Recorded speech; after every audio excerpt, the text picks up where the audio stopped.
Olá, eu sou o James Pinheiro e esse é o Advocacy, uma conversa sobre assuntos do mundo jurídico que nem sempre alguém tem tempo ou paciência para explicar.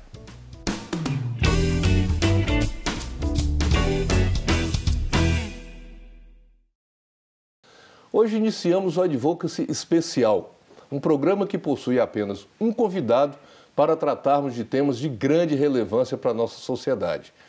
E para inaugurar esse Advocacy Especial com chave de ouro, o nosso programa recebe o Dr. José Edgar Pena Amorim Pereira. Ele é mestre em Direito Constitucional pela UFMG, é desembargador do Tribunal de Justiça de Minas Gerais desde 2003 e é presidente do Tribunal Regional Eleitoral de Minas Gerais.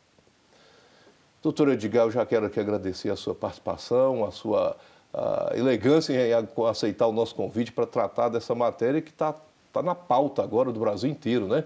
Eu que agradeço, doutor James, e, na verdade, é uma oportunidade para a gente prestar as informações possíveis para toda a comunidade. Obrigado. E eu quero começar com uma pergunta bem elementar. O que é o Tribunal Regional Eleitoral? Que às vezes a gente ouve tanto falar em justiça eleitoral, Tribunal... O que é Tribunal Regional Eleitoral e para que serve o Tribunal Regional Eleitoral? O Tribunal Regional Eleitoral é um dos órgãos do Poder Judiciário do nosso país. Sabemos que há a Justiça Comum, a Justiça Federal, a Justiça do Trabalho e há também a Justiça Eleitoral. Foi criada em 1932, ainda na vigência do movimento de redemocratização, e a Constituição de 34 previu pela primeira vez a existência da Justiça Eleitoral. E, na verdade, o Tribunal Regional, ele é o órgão intermediário da Justiça Federal. Nós temos os juízes eleitorais que funcionam junto às chamadas zonas eleitorais, no interior do Estado e na capital, e temos o Tribunal Superior Eleitoral, o TSE, que julga em grau de recurso especial as causas eleitorais. E nós, então, ficamos no meio do caminho, ali, julgando, na maioria dos casos, os recursos das decisões que os juízes eleitorais dão, e de nossas decisões há a possibilidade de recurso para Brasília. E também, como nessas eleições que a gente chama de eleições gerais, em que haverá eleição para deputado, governador, senador, nós então julgamos ou decidimos originariamente as causas relativas a essas eleições gerais. Agora, uma pergunta de curioso, de aluno que está entrando na faculdade, doutor Edgar. Sim. Tribunal Regional Eleitoral é do Poder Judiciário do Estado ou é do Poder Judiciário da União? É interessante, porque é do Poder Judiciário da União, né? Sim. Mais interessante ainda é que a composição dos TREs, ela sugere até que fosse um órgão do Poder Judiciário Estadual. Mas não é assim. A Constituição Federal prevê que a composição dos TREs é de 7 membros. 2 deles são desembargadores do Tribunal de Justiça. Então, o Tribunal de Justiça escolhe 2 de seus membros para servirem por um biênio nos TREs. Outros 2 membros dos 7 são juízes de direito da Justiça Comum, também escolhidos pelo Tribunal de Justiça. Um outro 5º membro é um juiz federal, que é escolhido pelo Tribunal Regional Federal da região, no nosso caso, da primeira região, que é sediado em Brasília. E os 2 últimos dos 7 membros são advogados, portanto, chamados de juristas originários da classe dos advogados, que tem uma forma de escolha híbrida. O Tribunal de Justiça Estadual faz uma lista tríplice e o presidente da República escolhe, dentre esses 3, um que vai também funcionar por um biênio no TRE. Então, essa composição até que... E as presidências e corregedoria dos TREs só podem ser ocupadas, no caso de Minas, por desembargadores. Isso, então, sugere que fosse um tribunal da Justiça Estadual, mas, na verdade, integra a Justiça Federal, é o Tribunal da União, e o orçamento, portanto, é todo repassado pela União Federal.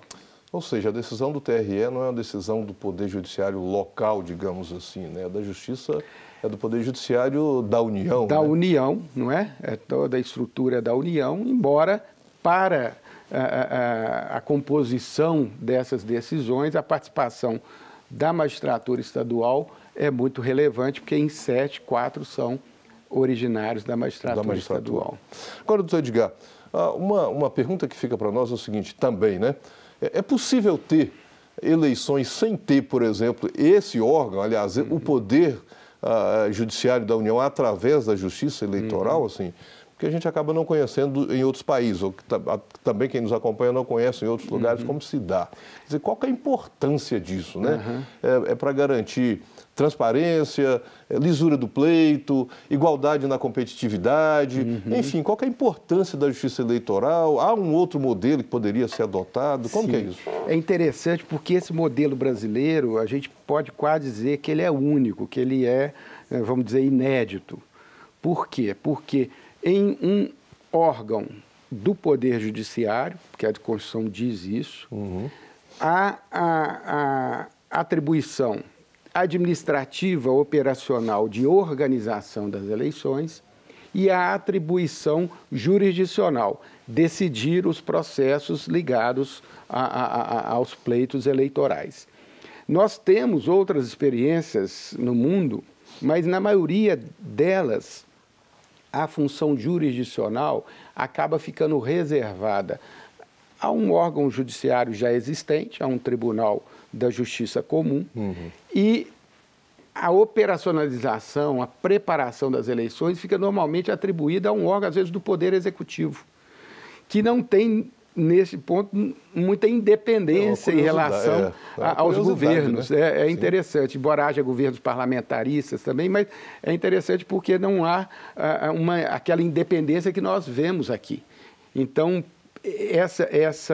esse modelo que, como eu disse, já vem num movimento de democratização que se iniciou com a chamada Revolução de 30, que questionava a República Velha, aquela forma de escolha em que os coronéis, né, regionais eram que mandavam a marmita, já mandava o voto ali, a cédula preenchida e tal. Então, no sentido de moralizar, de dar transparência, lá na década de 30 se começou, então, a pensar e se concluiu que era importante haver um órgão do Poder Judiciário que cuidasse tanto da organização das eleições como do julgamento dos processos. Nós vamos ver um vídeo sobre urnas. E o senhor abordou uma coisa curiosa. Sim. O senhor falou assim, que mandava, antigamente, talvez para alguns de nós aqui, vinha a cédula, né? Assim, já prontinha, a pessoa só levava e copiava lá. E atualmente eu acho que um questionamento que tem muito com fake news, outro dia eu estava ouvindo a palestra do ministro Luiz Fux aqui em Belo Horizonte, no Congresso de Direito Eleitoral, e ele falando muito sobre essa questão do fake news e também dos questionamentos sobre a segurança das urnas. Então eu acho que uma pergunta que fica, e eu acho que é importante para todos nós, urna eletrônica. São fake news realmente? O sistema ainda precisa ser melhorado? Sempre há, mas ele é frágil ainda ou há segurança? Nós podemos dizer, olha, o sistema eleitoral brasileiro, das urnas eletrônicas especificamente, é um sistema seguro, quer dizer, não precisamos nos preocupar que vai haver aí aparece tudo, né? Agora a candidata fala, não, vamos querer agora o voto impresso novamente, quer dizer, nós evoluímos para a tecnologia e vamos voltar, enfim. O que tem de verdade, o que tem de mito nisso, doutor? Sim. Olha, doutor James, na verdade, nós que estamos ali lidando no dia a dia, conhecemos primeiro a respeitabilidade da equipe técnica, da equipe de servidores da Justiça Eleitoral, tanto no âmbito local quanto no âmbito nacional. A lisura das eleições é o objetivo maior da Justiça Eleitoral. Ela só existe para isso. Se não for para assegurar transparência, segurança no voto, independência no exercício do voto em sigilo, nós não tínhamos sentido de existir. Então, historicamente, a Justiça Eleitoral foi criada para isso e há 20 e poucos anos atrás, alguns servidores abnegados, mas criativos, começaram então a pensar alguma maneira de melhorar a forma de captação dos votos com vistas a evitar, de um lado, principalmente, que pudesse haver a influência de terceiros no exercício do sufrágio ali, universal e secreto. Né? Que não pudesse haver tentativa de algumas pessoas influenciarem ou fazerem valer a sua vontade em vez da vontade livre, independente do eleitor. E, de outro lado, também, tentar otimizar a atuação dos da máquina que recebe os votos, né, na época as urnas, e a forma também de sua apuração.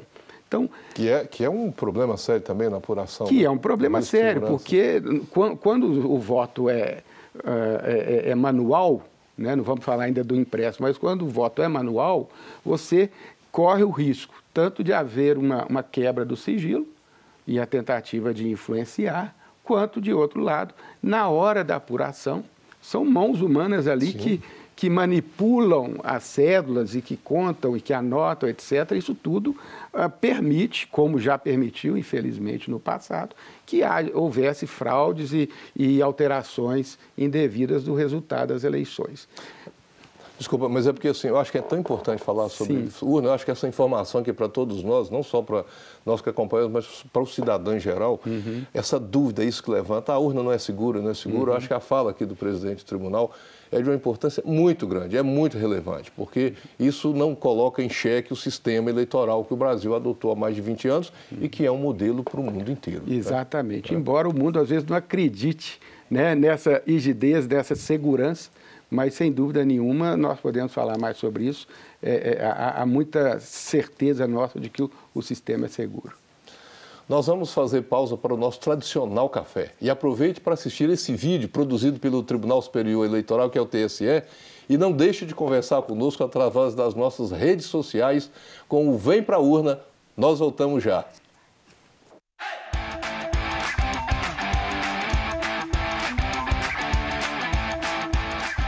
Eletrônica pode até parecer simples, mas tem muita segurança envolvida. Para começar, o ecossistema da urna.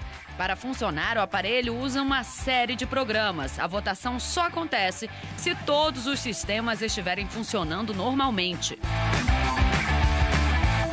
São um conjunto de programas, sistemas que fazem a urna funcionar. Eles são independentes entre si, né? De forma que, se um não funcionar, a urna não funciona como um todo. Eles são ligados entre si. A urna reconhece se tem alguma coisa estranha lá e para. E ela começa na carga e termina na eleição, e todos aqueles passos têm que ser perfeitamente corretos. Caso contrário, a urna não vai adiante. Além disso, o Tribunal Superior Eleitoral ainda desenvolveu o registro digital do voto. Toda vez que o eleitor aperta o confirma, são gerados 2 arquivos. Um vai para o sistema, que irá processar os dados e dar o resultado das eleições. O outro é o registro digital do voto, uma espécie de tabela com os votos digitados na urna. Para impedir a identificação de quem votou, as informações são embaralhadas e armazenadas. Segurança, confiabilidade, transparência, esse é o objetivo. Ainda há outras medidas para garantir a segurança do voto. A cerimônia de assinatura digital, quando representantes de partidos e da sociedade civil podem checar os programas da urna antes dos equipamentos serem lacrados. A votação paralela, uma eleição simulada e gravada para assegurar que o voto digitado é o voto computado. E o boletim de urna, um relatório emitido assim que a urna eletrônica é encerrada e que também permite a conferência por qualquer interessado. Além de tudo isso, o presidente do Tribunal Superior Eleitoral, o ministro Luiz Fux, também anunciou que agora, em 2018, vai ser possível fazer uma auditoria nas urnas eletrônicas no dia da votação. 1 hora antes da abertura das sessões eleitorais, integrantes da sociedade civil vão poder verificar os sistemas instalados na urna. Esse programa que vai rodar ou funcionar na urna para auditar, ele pode ser, inclusive, desenvolvido pelo próprio interessado, pelo partido político, né, para dar mais transparência. Claro que ele será analisado antes pela Justiça Eleitoral para garantir a integridade daquele programa que vai rodar ali.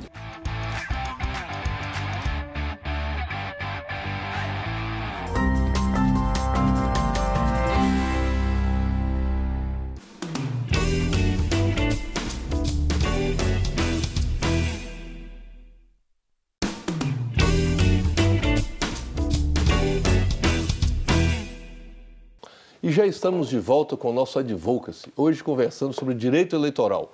Quer conversar conosco? Então mande o seu WhatsApp para o número 31 98 027 0984. E nós continuamos aqui conversando, entrevistando o doutor José Edgar Amorim, ele é presidente do TRE, desembargador e presidente do TRE de Minas Gerais. E uma pergunta que chegou aqui para nós de telespectadores, doutor Edgar. Pois não. Quanto à obrigatoriedade do voto? Continua? Há estudo que muda isso? Como que está essa questão Na verdade, hoje? A legislação eleitoral hoje, a constitucional, prevê ainda que o voto seja obrigatório. Essa questão é a questão de debate na ciência política e, portanto, no âmbito do Congresso Nacional, há propostas que implantam ou implantam a desnecessidade do voto obrigatório ou chamado voto facultativo. Essa é uma questão política que tem que ser aprofundada e a sociedade civil, no momento certo, deve se manifestar, participar dessa discussão. Agora, também que é uma pergunta que fica muito importante, assim, não só para o candidato, mas principalmente para nós eleitores, vamos dizer. Propaganda eleitoral. O que pode, o que não pode, a norma que regula, o que é mais comum na propaganda eleitoral, enfim. O que o senhor nos diz sobre o pleito que nós vamos ter aí agora e a propaganda que virá? Pois é, o que acontece é que é uma realidade nossa que um pouco mais de um ano antes das eleições, o Congresso Nacional acaba aprovando uma nova legislação que vai tratar, entre outras coisas, da propaganda eleitoral. E o TSE, na sequência, se vê obrigado também a baixar suas resoluções, especificando, detalhando aquilo que o Congresso terá mudado. Então, a gente está sempre correndo atrás para compreender melhor, se preparar para a aplicação da legislação, que é a nossa obrigação. Então, a propaganda eleitoral, em primeiro lugar, ela é disciplinada por lei, não é? E, nesse sentido, a lei hoje, ela proíbe que antes do dia 16 de agosto, que é oficialmente o dia que efetivamente a campanha eleitoral inicia com a sua propaganda, antes deste período, os candidatos ou pré-candidatos podem até expor as suas ideias, as suas opiniões, mas não pode haver o que se chama de pedido explícito de voto. É uma expressão da lei que merece algumas interpretações dos tribunais, mas que efetivamente aquele pedido, em qualquer meio de propaganda, em que o candidato fala, eu sou candidato, quero seu voto, quero seu apoio, isto a lei veta. A partir de 16 de agosto, não, então aí ele poderá expor as suas ideias e fazer os seus trabalhos, os seus pedidos de voto. Então, a rigor, é só depois do 16 de agosto.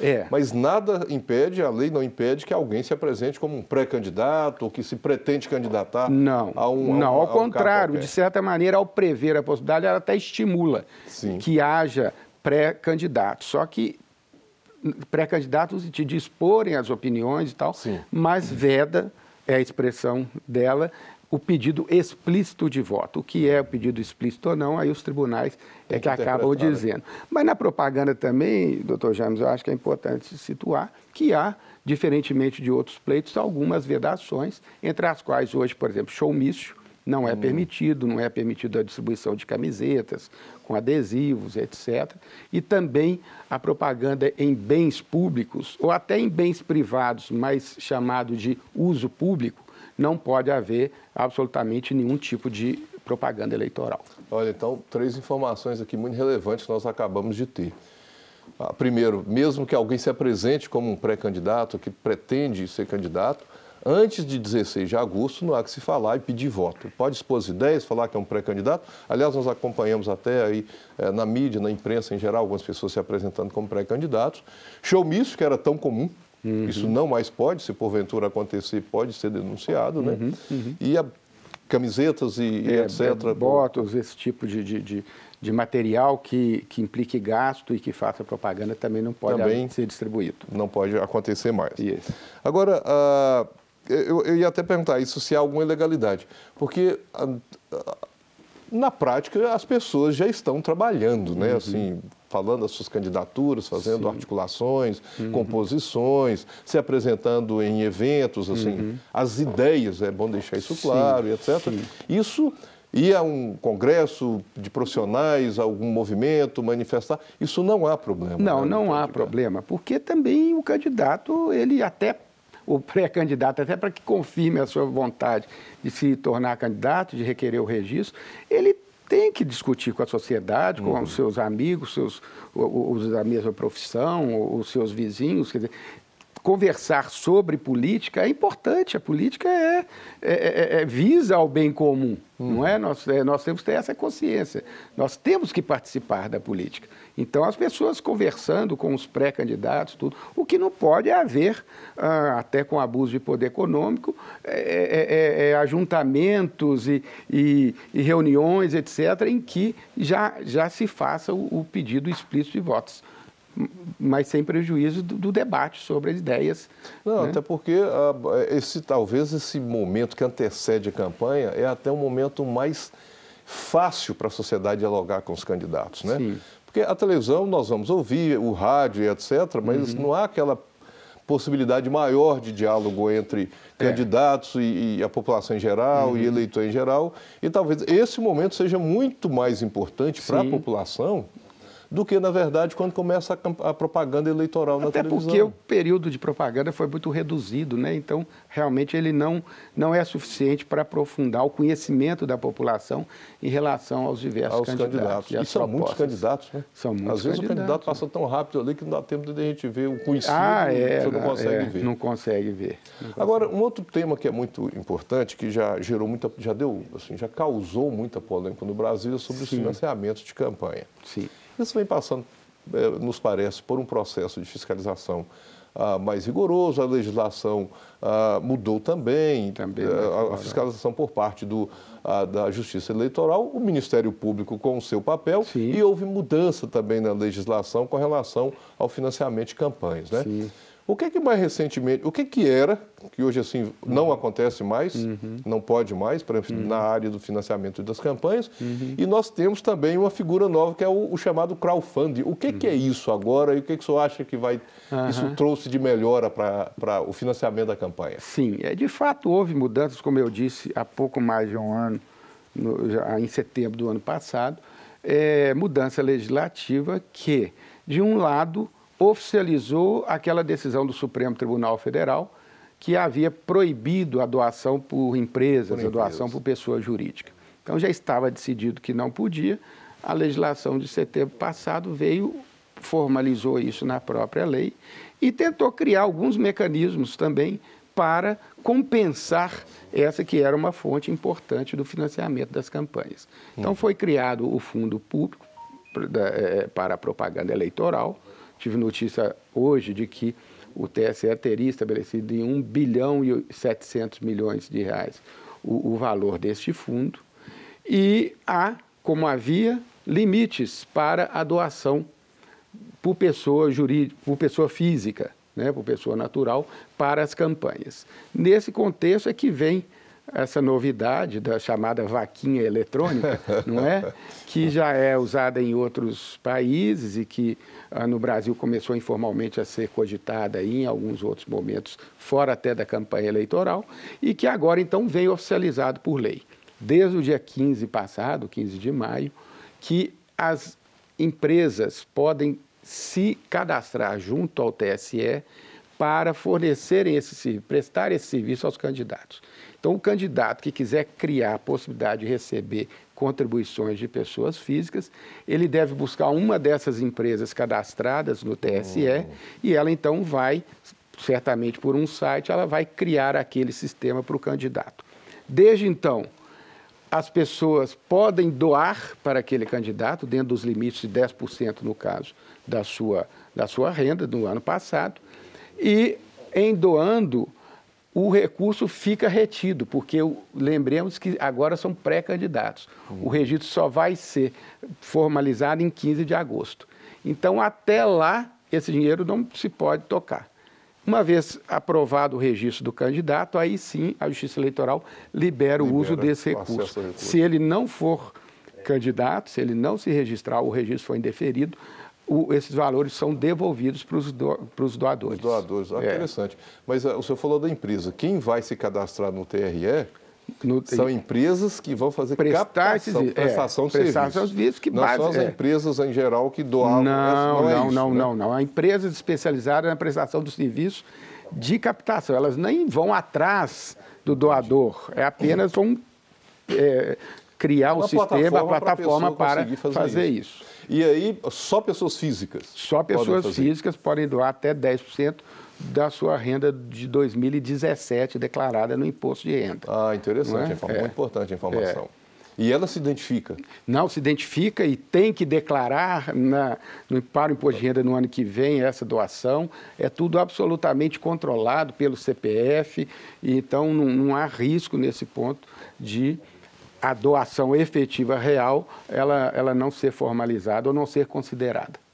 Olha, interessante essa informação, né? Que agora a pessoa física pode, a explicação que o doutor Edgar pode fazer a doação, tem critérios, pessoa física que pode fazer, tem critérios, se identifica através possivelmente de uma plataforma eletrônica e esse dinheiro vai cair lá numa conta que vai ter o controle do TRE e só sendo liberado a partir do dia 15 de agosto, quando as candidaturas terão sido deferidas. E se o seu candidato não tiver candidatura, não for deferida, vai retornar para a pessoa que fez a doação. Exatamente. Nós vamos parar para mais um rápido intervalo e a conta de tomarmos água. Enquanto isso, assistimos um vídeo feito pelo TSE e já voltamos. Quer conversar conosco? Então, entre em contato pelo WhatsApp ou através das nossas redes sociais. Vem para a urna.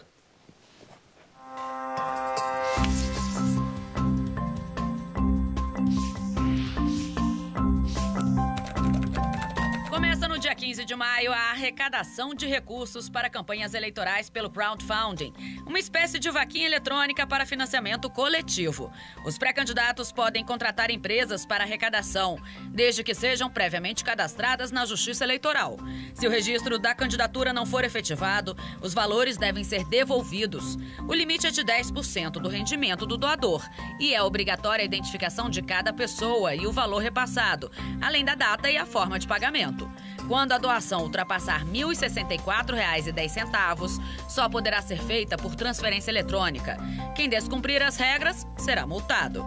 E é sempre bom lembrar, empresas não podem doar.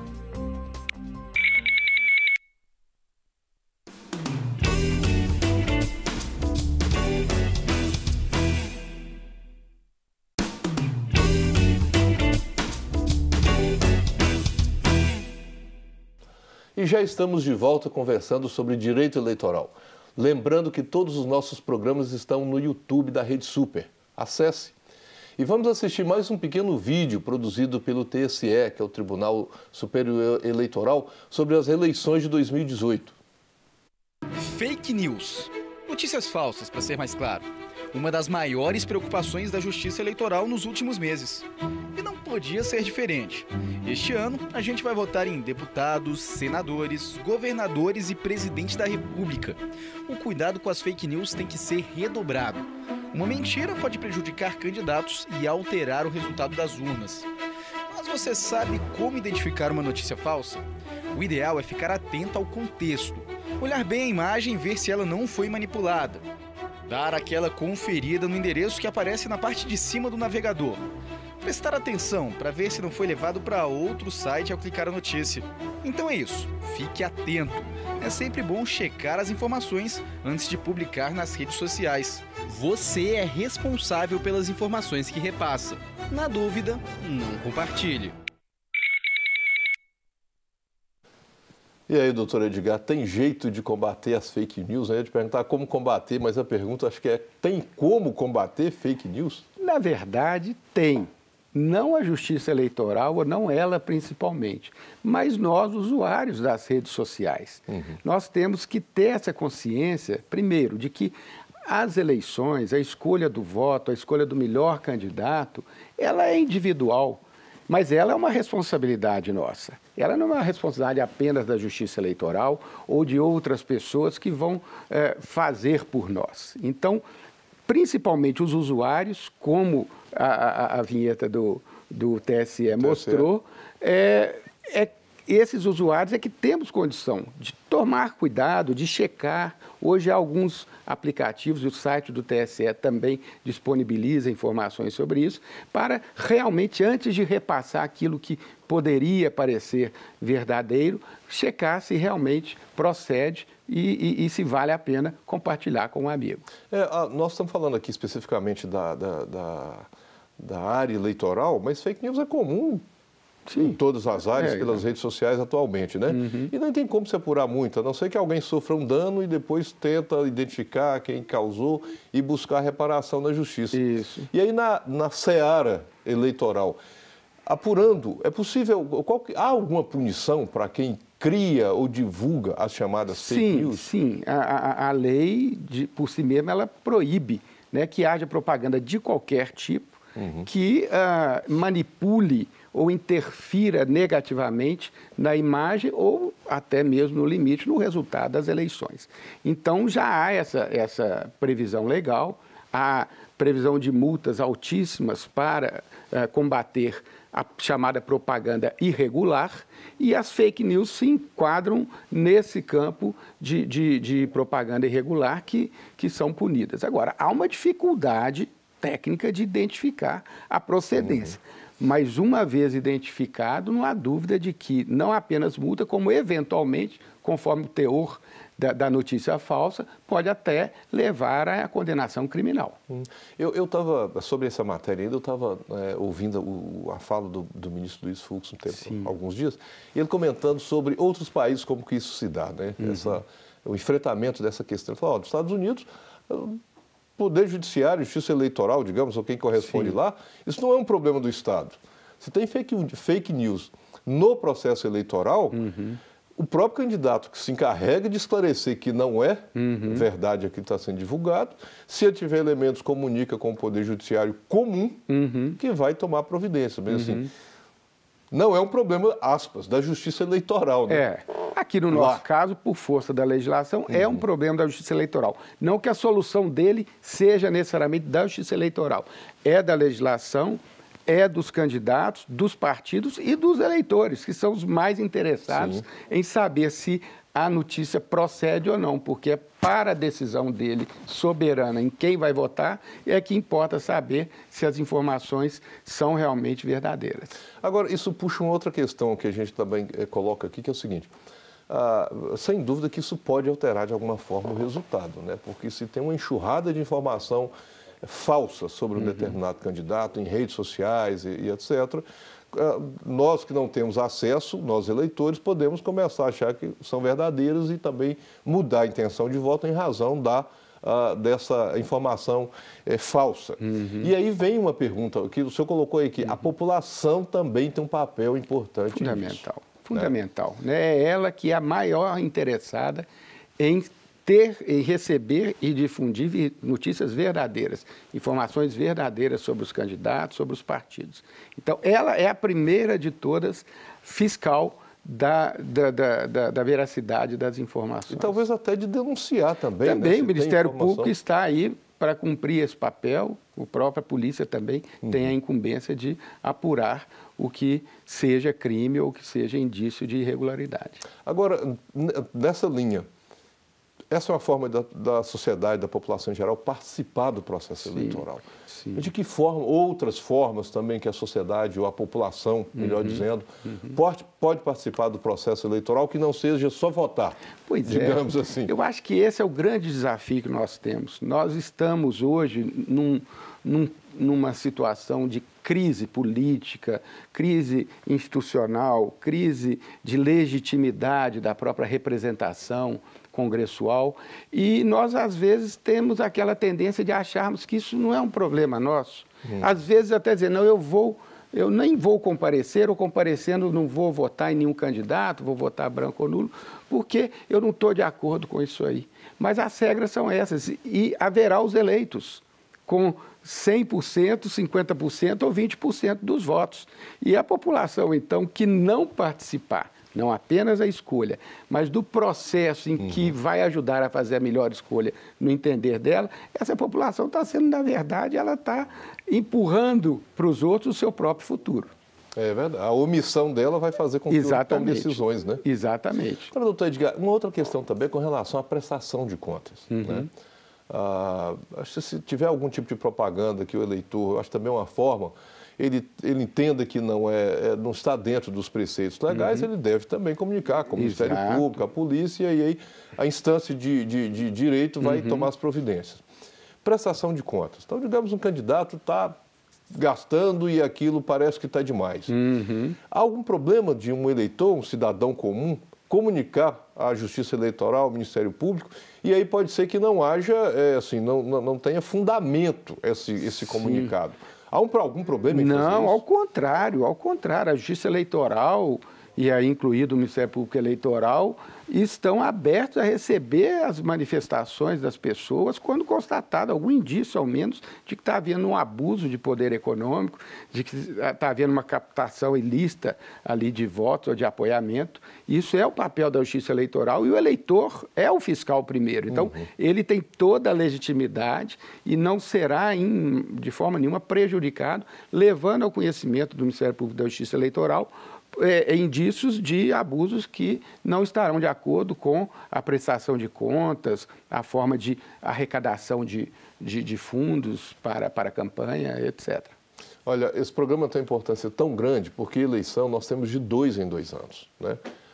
Daqui 2 anos nós temos eleição para prefeitos e vereadores. Sim. Agora nós temos deputados estaduais, federais, senadores, governadores e presidente da República. Sendo 2 senadores, né? Sendo 2 senadores, exatamente, né? Porque renova-se a cada 8 anos, a cada 4, 1 e depois 2 senadores.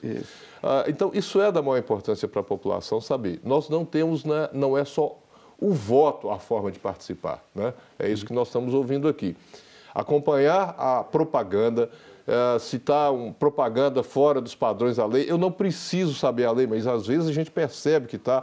Já ouvimos aqui algumas coisas que não podem, como showmício, bottoms, camisetas, etc. Comunica com a Justiça Eleitoral. É a sua contribuição para um país melhor, para melhores candidatos. Outra coisa, também assim, se percebe que está um gasto muito grande, né? Porque a Justiça Eleitoral, a legislação também traz limites.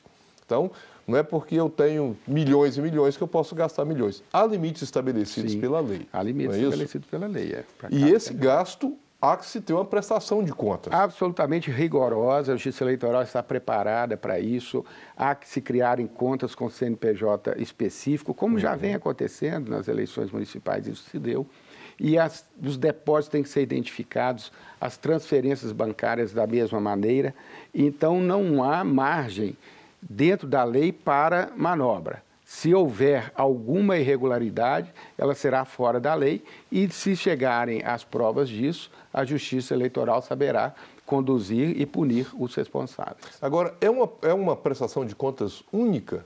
Assim, passa a campanha toda, só no final é que o candidato apresenta as suas contas ao TRE? Na verdade é o seguinte, cada candidato... Ou periodicamente tem que apresentar? Não, periodicamente, de 3 em 3 dias, toda a movimentação bancária e tudo tem que ser feito via banco, quer dizer, os depósitos e os gastos têm que ser feitos ou por cheque ou por transferência bancária, tudo identificado de que conta sai, para que conta vai.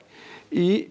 Então, periodicamente, para que possa haver um acompanhamento ali para e passo, um monitoramento, para que depois não se surpreenda com um resultado eleitoral em quantidade de votos, mas também com um resultado financeiro estrondoso e irregular. Então, para e passo vai sendo feito de 3 em 3 dias esse acompanhamento, esse monitoramento.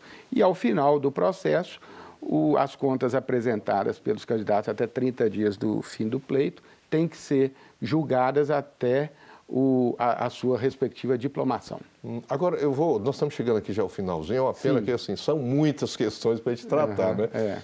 Prestação de contas, não aceita ou estando com irregularidades, ilegalidades que não tem como aceitar, isso pode impedir o candidato de tomar posse, ou mesmo se já estiver empossado por algum recurso, estender um pouco essa análise da prestação de contas, essa pessoa pode perder o mandato, mesmo já tendo sido empossada? Sim, ela pode perder o mandato.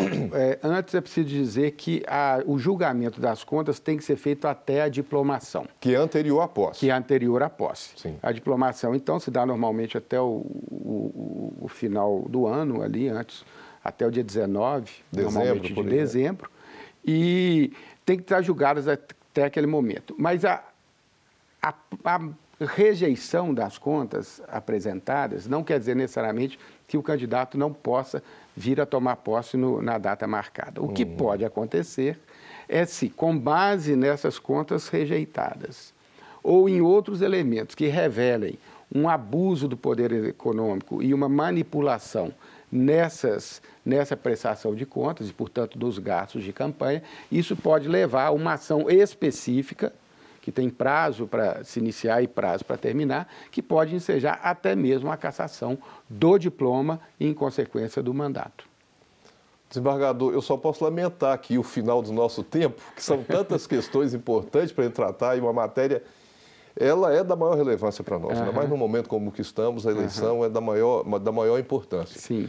Mas eu quero agradecer o senhor mais uma vez pela sua boa vontade, tem os seus compromissos lá e deixou para estar aqui conosco. Eu tenho certeza da importância também para todos os nossos telespectadores que nos acompanham pelo Brasil. Obrigado. Pois eu que agradeço a oportunidade, estamos sempre à disposição para esclarecer a população e incentivá-la a vir para a urna de forma consciente. Obrigado. Agradecemos aqui ao desembargador Edgar Amorim e nós chegamos ao fim de mais um Advocacy e fica o convite de continuarmos com essa conversa nas nossas redes sociais, registrando que todos os questionamentos feitos por vocês serão encaminhados para o TRE e não ficarão sem respostas. Então, hashtag vem pra urna, não é isso? Isso mesmo. Doutor. E até o próximo programa Advocacy.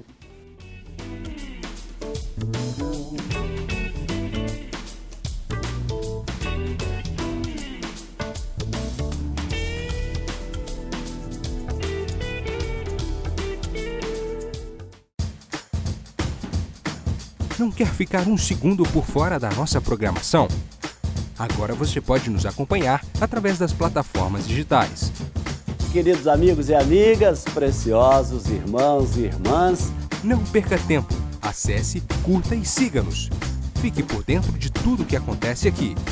Rede Super, inspirando você.